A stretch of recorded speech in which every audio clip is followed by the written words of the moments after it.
told you that some of the biggest ideas in religion, a fiery hell for sinners, a rebellious arch-nemesis called Satan, even the immortal soul, aren't nearly as old as you probably think. Yeah, it turns out their actual origin story is way more complicated and honestly way more surprising.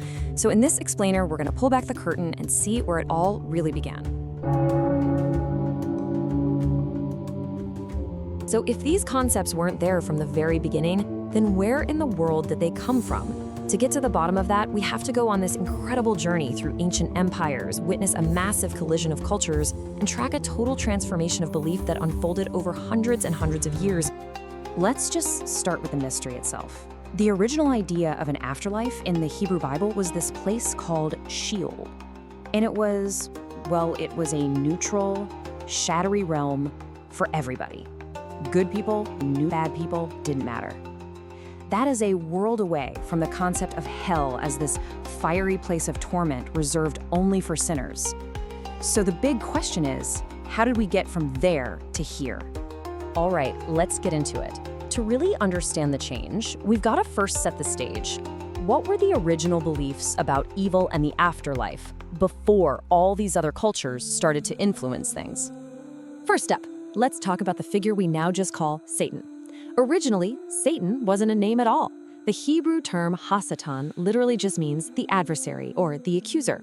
Think of him less as a cosmic villain and more as a divine prosecutor. He wasn't God's enemy, he was on God's payroll. His job was to test people's loyalty. He worked for God, not against him. And what happened when you died? Well, there was no heaven, no hell. Instead, you went to Sheol.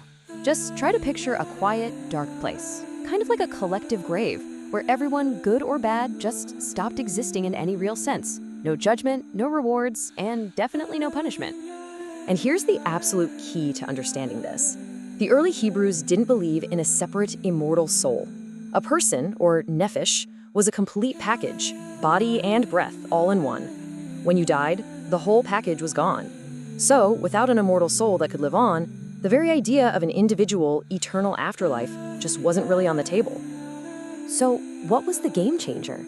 It all kicked off with a huge historical event, the Babylonian exile back in 586 BCE. When the people of Judah were conquered and forced out of their homeland, they were suddenly dropped into a world with a completely different and very powerful way of looking at the universe.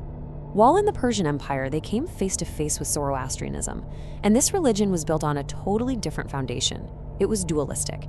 It saw the entire cosmos as a grand battle between a good god and an evil one.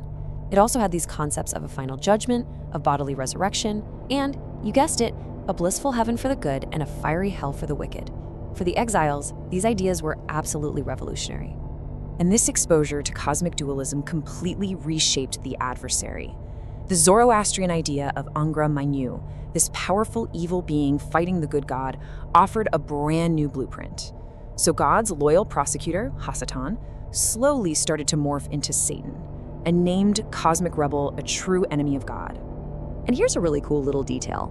The name they started using for this new fiery underworld, Hell, was actually adapted from a real place. Gehenna was a valley right outside Jerusalem that had a pretty dark history. It became this perfect, powerful metaphor for the whole abstract concept of eternal punishment. Okay, so now we've got a cosmic villain and a place of punishment, but there was still one major ingredient missing from the recipe. And that final piece came with the next great empire to sweep through, the Greeks and their incredibly influential philosophy. After Alexander the Great's conquests, the Jewish world got flooded with Greek culture. And one of the biggest ideas to come along was Platonic dualism. This is the philosophy that says your body is just a temporary mortal shell, but your soul that's the real you. It's a separate thing and it's eternal and immortal. This was a radical departure from that old Hebrew idea of the nephesh. And this idea of an immortal soul, this was the last piece of the puzzle. Just think about it for a second. It created the vehicle for post-death justice. I mean, if the soul lives on after the body is gone, then it can be judged for the life that person led. Suddenly, a moral reckoning after death wasn't just possible, it made perfect theological sense. On top of that, Greek mythology gave them a very vivid picture of what that punishment could look like. Their concept of Tartarus, this deep, dark pit of endless torment way down below Hades, was a really compelling model that helped flesh out the vision of what Gehenna, or hell, would become. So, by the time we get to the 1st century, you've got all these new ideas floating around the Jewish world, ideas borrowed from Persian religion and Greek philosophy. But, and this is important, they were not universally accepted.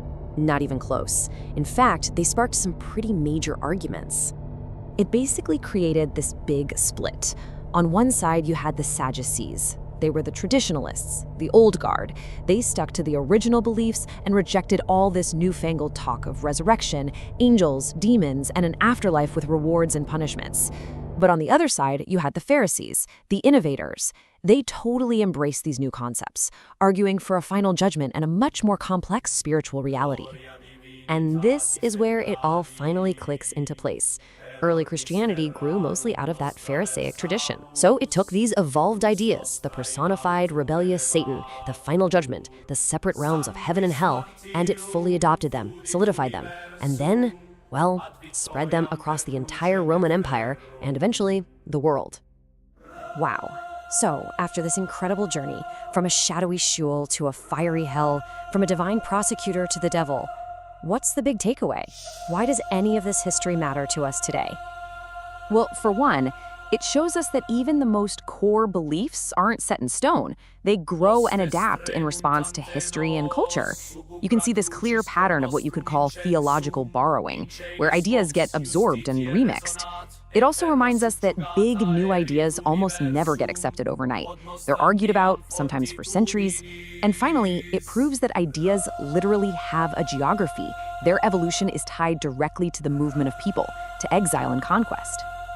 And all of that leaves us with one last thought. This whole process of change, of evolution, it didn't just stop 2,000 years ago. It really makes you stop and think, doesn't it? What common beliefs that we hold as totally fundamental today are, right now, still in the middle of their own evolution? Thanks for watching our channel. If you enjoyed this content, please like and subscribe.